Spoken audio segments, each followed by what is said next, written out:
Hello, candidates. You're once again welcome to our physics class. And I believe you are all okay, you have kept safe, and you have been able to continuously read, as we pray that all goes well so that we can have this pandemic out of our nation. Today's lesson, a few aspects of what we discussed to that and move on to the next thing. The other time when we were which we left on the way. But before we go any further, let me tell you my name once again. I'll not assume people know.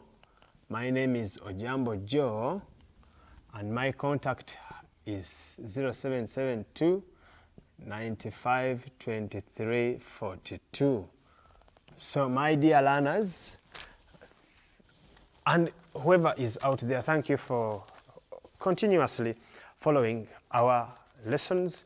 Feedback is always good, and when I come back here, I emphasize some of those questions I'll have got through my contact. If you remember, when we left, we were looking at this question, which had a capacitor. I'll write it again in form of review. We can look at this example and complete it because we had studied on it. A capacitor of 20 microfarads is connected across a 50-volt battery supply. Full stop. When it has fully charged,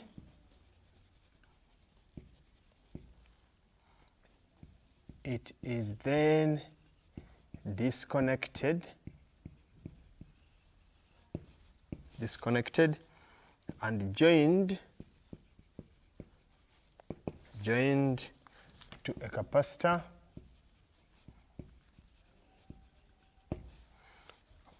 of 40 microfarads having a PD of 100 volts. So the question is calculate Roman 1, effective capacitance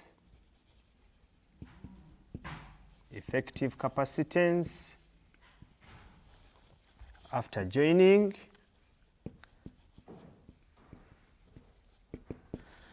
Roman 2, PD on each capacitor, Roman 3, energy lost. By the time we ended our lesson, we had looked at the first part, effective capacitance, and also I gave some clue on how to go about this one. But of course I know some of us could have forgotten. So it is not going to be bad for us to recap, go through, okay, everything once again so that we can refresh and also be able to see where we could have gone wrong. I know there are people who are able to do it, so they would wish to see whether they did the right thing or not. So in our solution, Roman 1 says effective capacitance after joining. When you look at what we have, let me write here so that everyone is able to see. This is the first capacitor. It is connected to a 50 volt and it is 20 microfarads. Then the second one, the 40 microfarads, is connected to a 100 volt supply, 40 microfarads. Now after these two have been charged, they then connect them together. like this.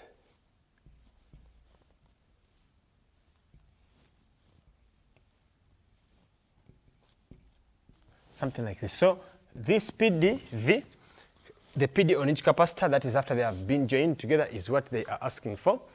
This one here, suppose this is 40 microfarads and this is 20 microfarads. So this is what we have as the circuit diagrams. So the first question is effective capacitance after joining. You see, when you join them, like we said, we have joined like terminals together. Therefore, this is a parallel connection. So because it's a parallel connection, we shall say effective capacitance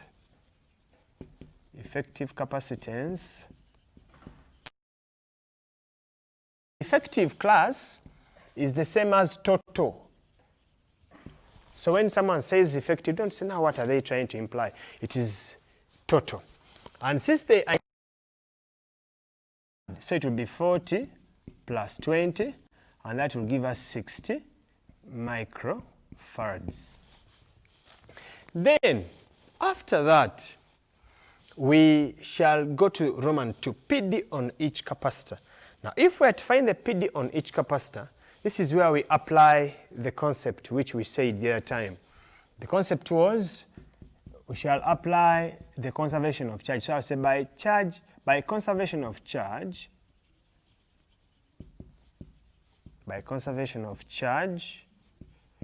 we said that initial total charge, which is therefore going to be initial total charge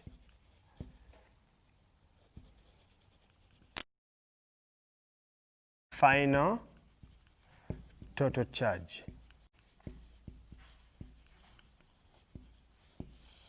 Now, you realize that initially each of them were charged. So suppose the charge on this one is Q1 and the charge on this one is Q2. We shall therefore have Q1 plus Q2 would be equal to, after we have joined them together, of course,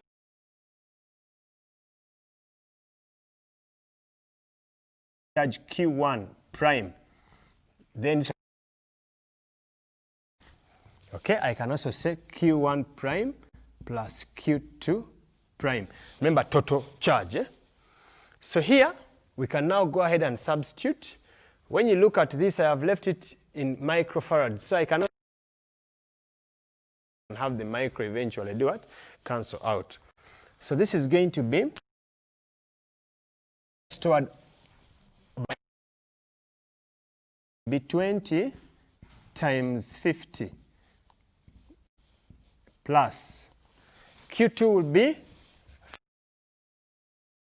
100. This will give us, now Q1 prime is that charge which is going to be, of course, here it will be, suppose this is C1 and this is C2. That will now culminate into C1V plus C2V. So the charge Q1 prime will be the capacitance of the capacitor C1 of the 20 microfarad capacitor times the PD, which is here. Similarly, this C2V, which is therefore going to turn out to be C1 plus C2V. But if you remember, in the beginning, they asked us for the total capacitance when they are joined, and this is what we have. So that means C1 plus C2 is already done what? Obtained. So this is going to be equal to, this is 5 times 2 is 10, then the 2 zeros plus, this is 4,000, will be, give us 5,000 is equal to C1 plus C2, we already have the value to 60 class times the voltage which they want us to find. Then here, to get V, we can divide both, and therefore our V will be equal to, so we can go ahead and divide. I reach out for my calculator. getting an answer of 83.3 volts. Of course, the 3 is recurrent places or 1 decimal place. I've chosen 1 decimal place. So that means that the PD on each capacitor is therefore equal to 83.3 volts. We can now look at Roman 3. We said for energy lost, there are certain things we must be able to look out for. These 2 capacitors initially store charge. In them, they store charge. But we were able to see that some of the that is stored eventually is lost. Why? Some of the charge as it moves is going to be lost, or it will be changed into heat in the connecting wires. And so charge, initial charge, initial energy, I beg your pardon. So the energy is going to be lost. Wires. This one will store energy. Even this one will store energy. So we can get the initial energy to the energy stored by this. So it will be a half C1 V1 squared plus a half C2 V2 squared. When we substitute, we shall have a half times the capacitance is 20 exponent negative 6 times V1 is 50 squared plus, my board is not very, okay, of course it's wide, but I've divided it into 2. So I'll write the other one here, plus the other one is a half times C2 is 40 exponent negative 6 times the PD was 100 volts, so it will be 100 squared. So the initial energy will turn out to be, when we calculate, what do we get? The initial energy as, this is going to be 0.5 times 20 exponent negative 6 times 50 squared plus 0.5 times 40 exponent negative 6 times 100 squared, close those brackets. I have got an answer which is 0.225. This is joules. So that is our initial energy. Okay? My dear learners, hope we are together. Having got the initial energy, we can now proceed and get the final energy. Final energy will be equal to, well, what do we discover? Final energy, these 2 are connected together, so we can get the effective capacitance. So I can as well say it is going to be a half into C1 plus C2 V squared. Why?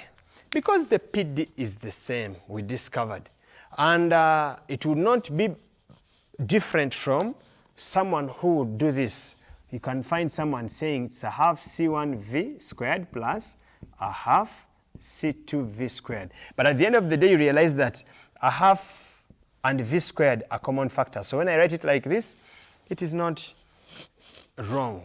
So we can proceed and get the final energy, which is going to be a half times C1 plus C2, we obtained it as 60. So it will be 60 times 10 power negative 6. Don't forget to convert to the SI units, candidates. Times our V is 83.3, which is going to be 83.3 squared. So our final energy will eventually become, when we divide, what do we come up with? 0.5 times 60 exponent negative 6 times 83.3 squared. I have got 0.208. I have written it to 3 decimal places. After 8 there is a 1. So since 1 cannot add any figure here, I'll leave it as 8. So joules. Now, you realize that the final energy is smaller. What does the question ask for? They say, find the energy that is done what? That is lost. So energy lost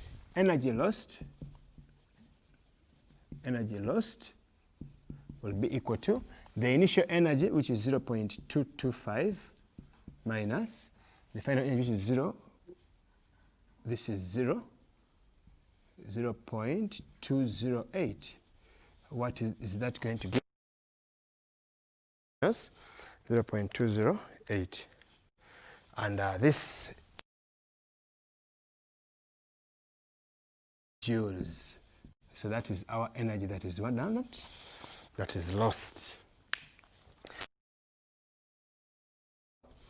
We would be able to work through. You realize to cater for all the cases. Remember, we're looking at connections of charged capacitors. We've had an example in the previous lesson where we had capacitor which is charged connected to one which is uncharged. Then we have also looked at this one where the capacitor is charged, or when the two capacitors are done what? Are charged. And in either setting or in either case, we discover that energy is still done what? Lost. My dear learners, there are so many other questions that can be done. But this brings us to the end of this chapter. Okay? And I know I have done 2 examples, but they have been extensive. And I believe they have been able to open up our minds. Please don't stop at what I have stopped at. Continue, look out for more questions. In case you find a question and you find you are unable to continue, you work through and find yourself stuck, don't hesitate sending me a message or calling me and telling me, teacher, I've done this number, but I'm stuck somewhere here. This part has been from section D. Okay? This part is from section D. I think I can erase this part. This is where we started from. So this is our review, and I'm not going to go beyond this point because the review has been able to bring us to the end of the chapter. So as you know, our paper has 4 sections. Section A, Section B, Section C, Section D. So in Section D, we have discussed the capacitors from the beginning up to the end. Now, Section D. Allow me go to Section A. And in Section A, we are going to look at something to do with optical instruments. Optical instruments. Okay? So, we have reviewed. Our review is done. The lesson objectives now. Our lesson objective.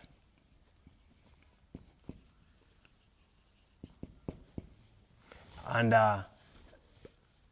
since we are stating lesson objectives, we can start by writing our topic. Instruments.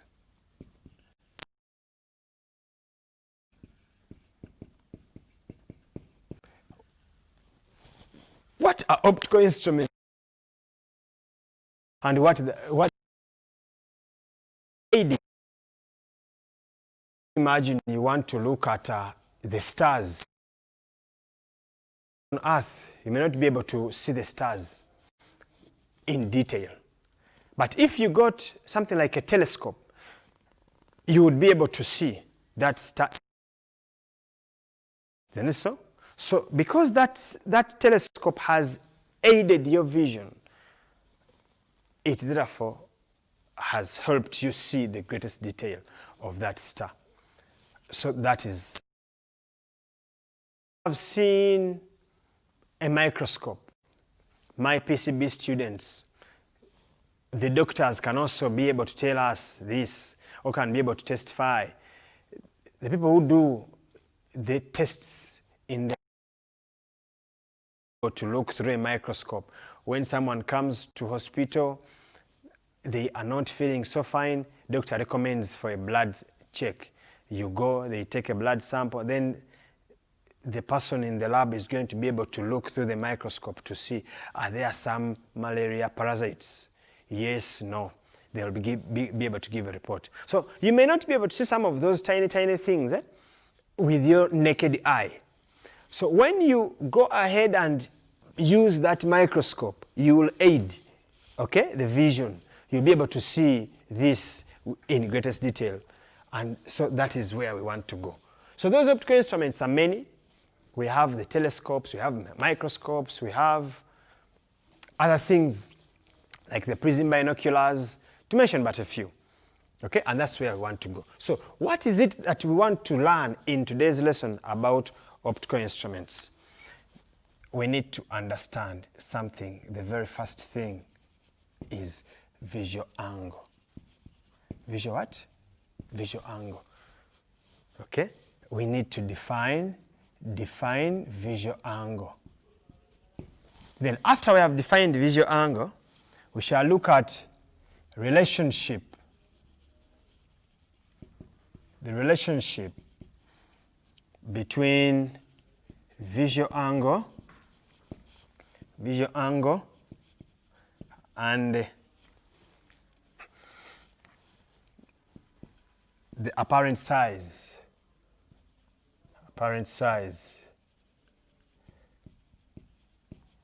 of an object. Okay, then we can also be able to look at yes, the different types of what? Optical instruments.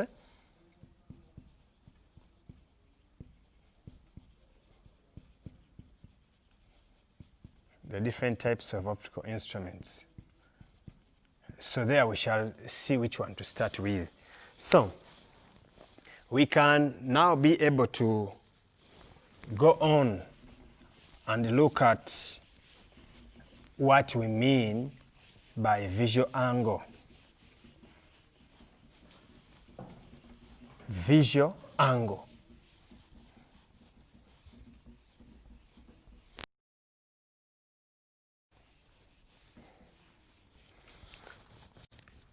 Visual angle. Okay? Suppose visual angle.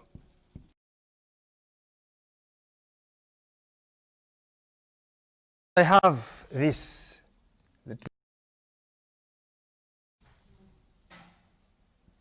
Suppose that is the eye. I have an object here. We have the lens here. This one is going to go through like that. You imagine this distance here is up to the retina. The image is here. This is our image here. I'll try to make it thicker so that someone can be able to see. Suppose the length of the image is B. And then this angle here is theta. Is my object. Then this angle, this, yeah, is A. Something like that. Now, this object has an angle it makes at the eye. This is our naked eye. When I say naked, I mean an eye which is not having any. We are not using a microscope, we are not using a telescope, we are not using a prism binoculars. Okay, that's what I mean by the naked eye. So you can see that when you look at this construction ray, it goes through the optical center. And this object here, okay, is going to be able to form an image here. This image is going to be formed on the retina. Suppose this is our retina. So you can see that this one makes an angle of theta, and also the object makes an angle of theta. These two angles are equal. So this angle, okay, which is made by the object or image at the unaided eye, is what we call the visual angle. So I can say visual angle is the angle subtended. To subtend, I can say formed. Subtended, the angle subtended by the object or image at the eye. Okay?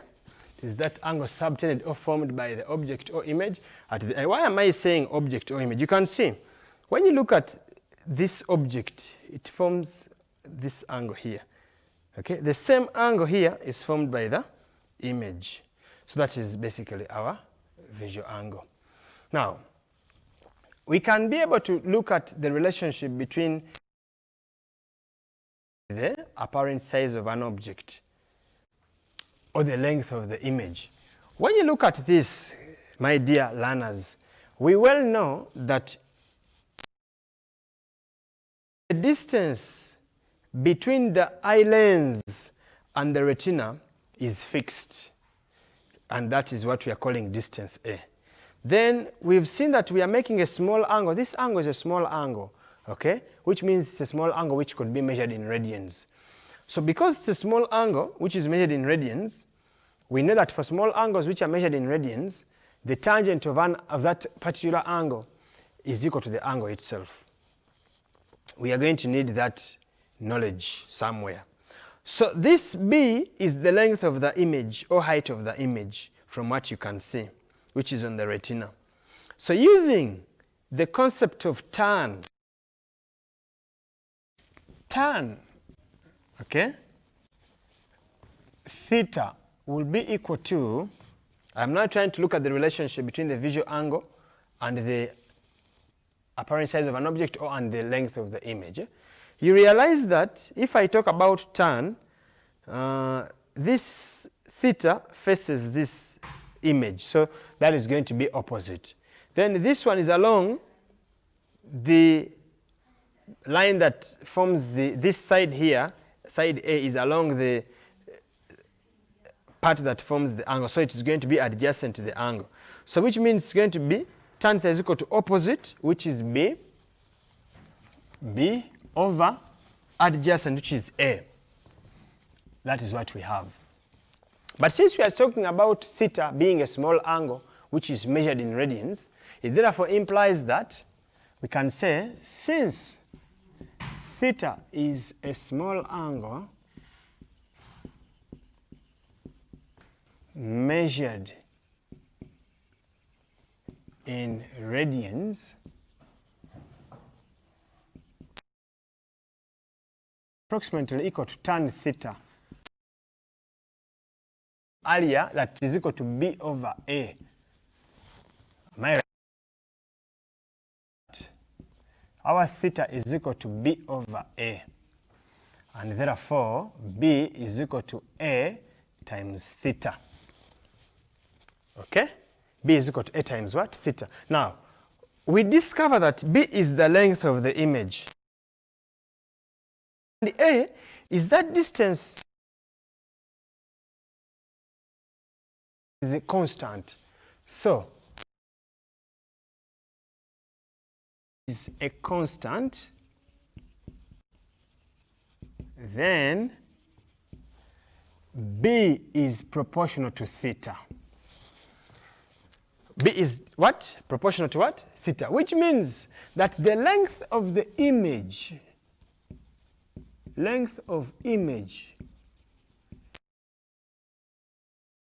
is directly proportional, because this is the direct proportion, is directly proportional to the visual.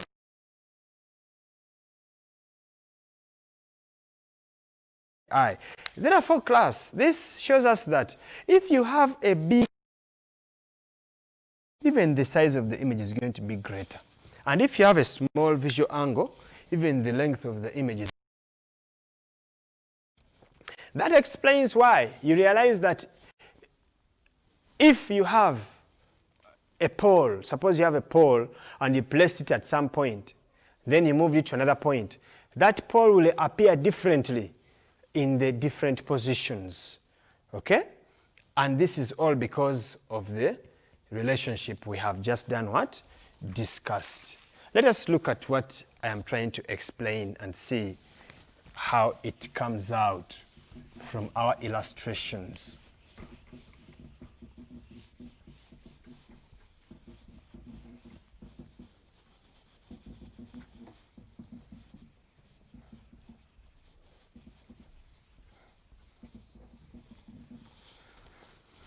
So we have this, we can say, from this relationship we can conclude that, therefore, the greater the visual angle, the greater the visual angle, the bigger the size of the image formed. Okay? That is the conclusion we can make about our relationship. So, let us look at this scenario. We can say we have this eye of ours. Suppose this is our, let me put this a bit right. We can have our lens there. We have these two poles. Suppose we have that pole. Now, it is the same pole, okay? It is the same pole. It is pole maybe P. But you discover that that pole has been put in two different places. It has been put in, shifted to position B. Now, if you look at those two poles in the two positions, do you think they will have the same size? Let us discover. Let's draw. This one goes through the optical center. Then, so it makes that angle here. Can I call that angle alpha? Then, a marker, I beg your pardon, of slightly different color. I hope it will be seen. I've used blue. I have drawn. Let me make this one be straight. And I call this angle beta. Okay? Now remember, it is the same pole, but the difference is where we are placing the pole. When you look at the pole in position A, it makes an angle alpha, and that is our visual angle. And when you look at that pole shifted to position B, it makes an angle beta. Now the question, class, is which of the two is bigger? Which of the two angles is bigger? We discover that angle beta is smaller than angle alpha. And because angle beta is smaller than angle alpha, it therefore makes the pole in position what? B appear smaller. You can actually see with the blueprint, appears smaller than the same pole which is placed in position what? Position A. And this is what we were talking about here earlier, that therefore the greater the visual angle, the bigger the size of the image done what? Formed. So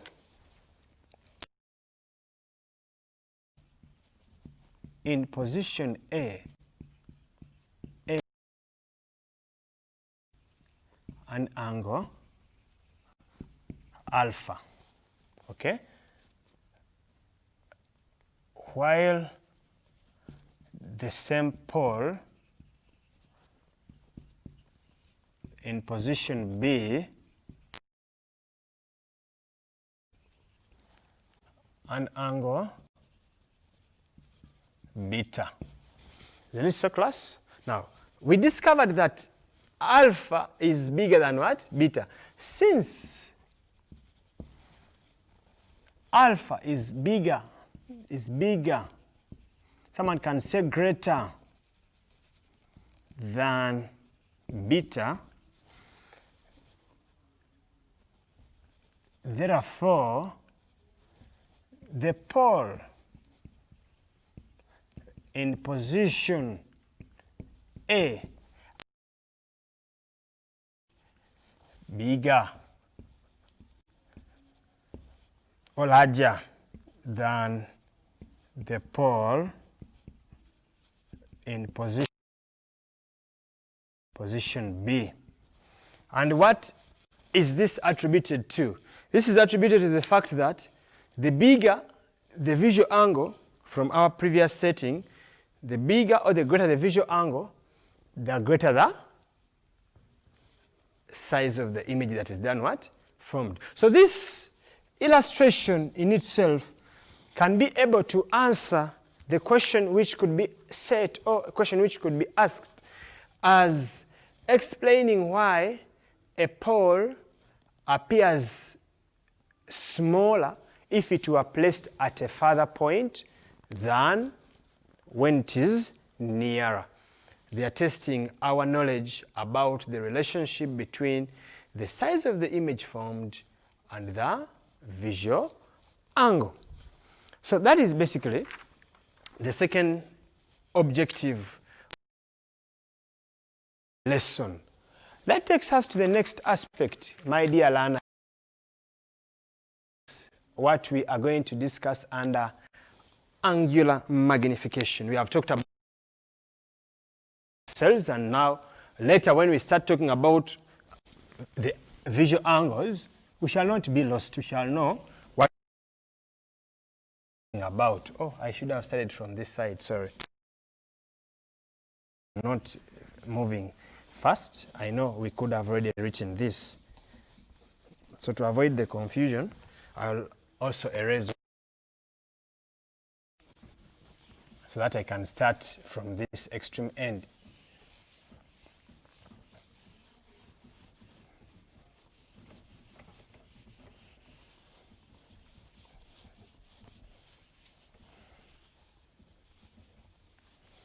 Okay, so that takes us to angular magnification. Angular magnification. Another term for angular magnification, magnifying power. Magnifying power. If you remember, from our optics, we talked about linear magnification or that linear magnification or transverse magnification is small m. So when you find capital M anywhere, so the symbol for magnifying power or angular magnification is capital what? Capital M. When you find it anywhere in optics, then just know they are referring to angular magnification. Okay? Telescopes and microscopes, all those optical instruments which we talked about, are designed to aid, improve our what? Our vision. Designed to increase our visual angle. We have already seen what visual angle is.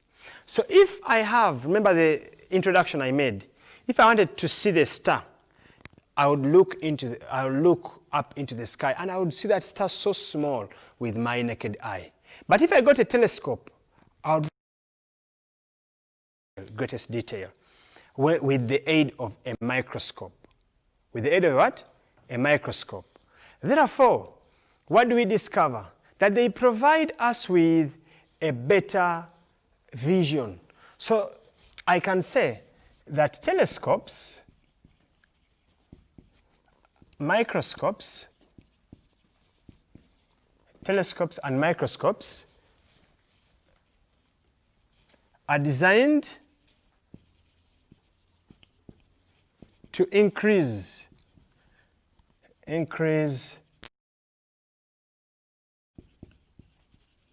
the visual what?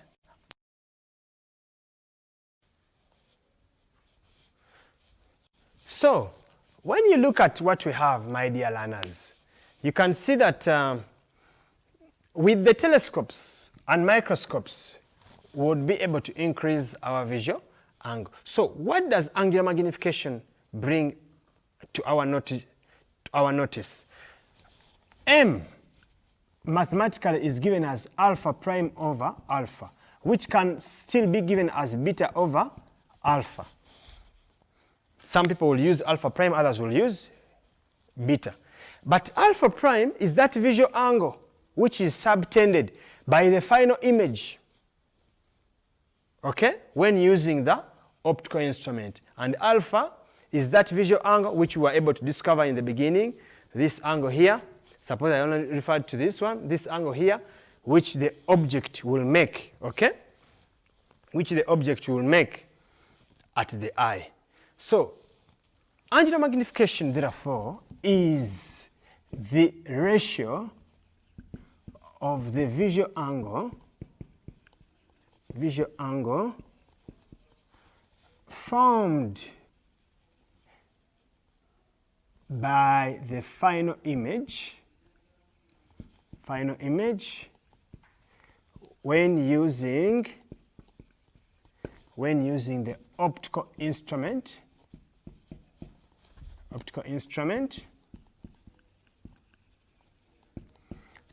to the visual angle formed by the object at the unaided eye. You realize I've now talked about unaided eye. Now, unaided eye is basically the naked eye. So, in today's lesson, we've been able to introduce ourselves to angular magnification. So, my dear learners, we are going to keep it here, and when we meet again, we shall be able to continue our lesson from here. Now, this is a definition for magnifying power of an optical instrument. And when we meet again, we shall be able to discuss further about the angular magnification or magnifying power of the different optical instruments. And that is what will take us to the different types: microscopes, telescopes, and so forth and so forth. Let us have our lesson end here. I urge you to keep at home, keep sanitizing, and stay tuned to your #1 station, UBC. Thank you for following. Have a great day. God bless you.